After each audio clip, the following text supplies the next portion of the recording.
So, Arsenal versus Dynamo Zagreb. Kickoff's right about now. So, I'm actually running late. But you know how it is with the London Underground. Very inconsistent. And bastards. People are running out of the station. Like, why are you scared to miss 5 minutes of Kai Havertz play football? Like, but yeah, this game does have some significance because if we do not win,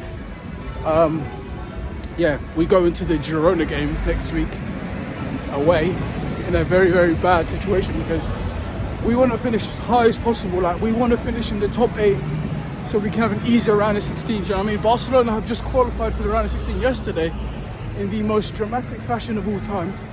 And by the way, how mad is it that Rafinha and Mo Salah are the two front runners for the Ballon d'Or? I mean, the sport is in dark times if those two are the best football players on the planet. If you ask me, I think Pedri's the best midfielder on the planet currently. Yeah, if you're going to give a Ballon d'Or to someone in Barcelona, give it to Pedri, not bloody Rafinha. You know what I mean? But you can't deny what he's been doing this season. He's been doing very, very well, contributing to almost every single game, him and Lewandowski. But yeah, back to Arsenal.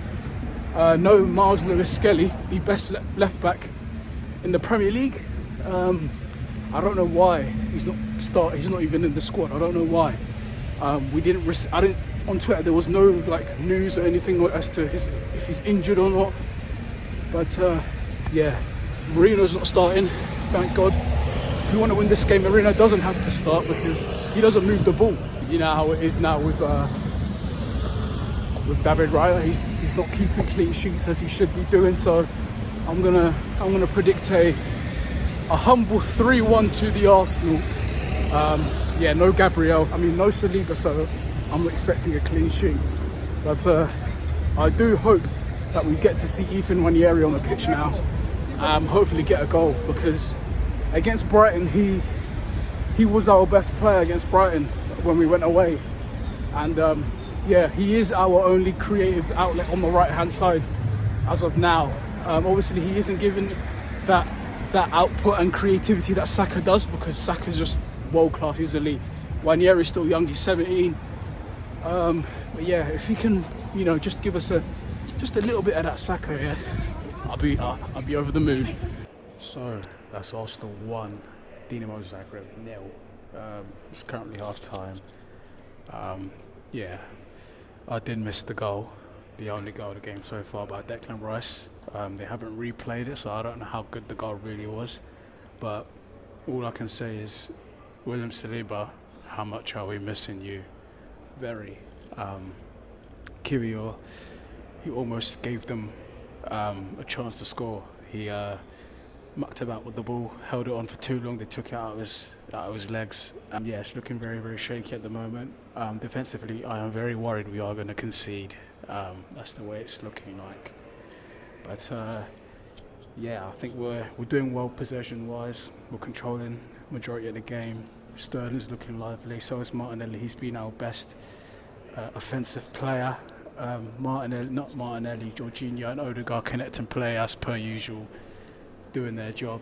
I ain't got that much complaints other than yeah, for our defence line to stop pissing around and yeah, be serious because we actually have to win this game.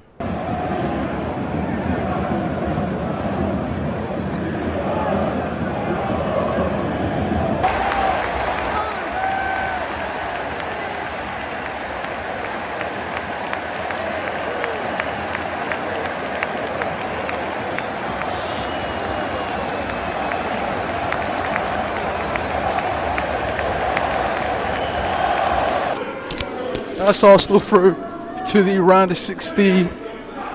Well, it was a very, very difficult game, I'm not going to lie, because it was not smooth sailing whatsoever. I felt like my arse was in my hands for the majority of the game. Yeah, we still controlled the midfield even through the first half. But the problem is that we had so much problems trying to penetrate through their defence line. It was almost impossible. Like, players weren't making their runs on time. Martinelli wasn't making his runs on time. Yeah, when Havertz did score, I was like, fair enough, but you've been horror the entire game. Now, focusing on the right wing, Sterling, thank you very much for this loan service, but you're not it, mate. You need to go back to Chelsea.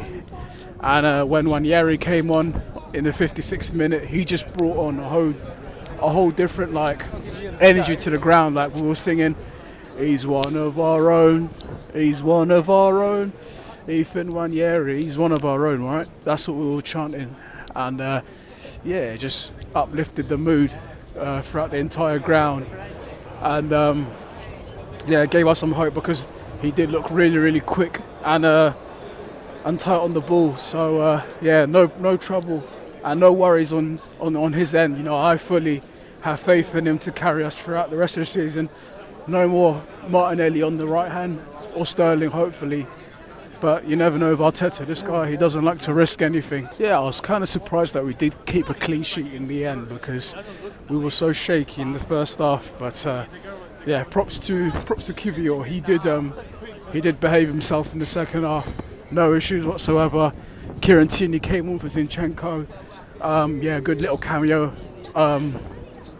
Yeah, I do feel a bit sorry for him because his Arsenal career could have ended very, very differently if he wasn't so injury prone. Like, he'd probably be captain right now if he didn't get injured that often, you know.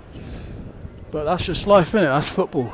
It's so ironic how I slag off Kai Havertz all the time, but when he did score today, I was chanting 60 million down the drain. You know, I always do that.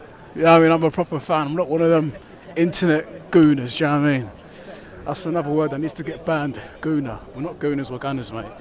So, yeah, that's Arsenal 2, Dynamo Zagreb 0. Yeah, we moved to Girona. Hopefully we beat them, Spanish Twinks. But yeah.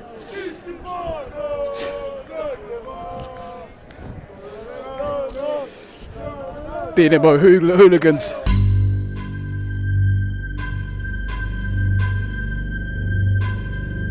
Get them out of here. Oh, who scored? Who scored now?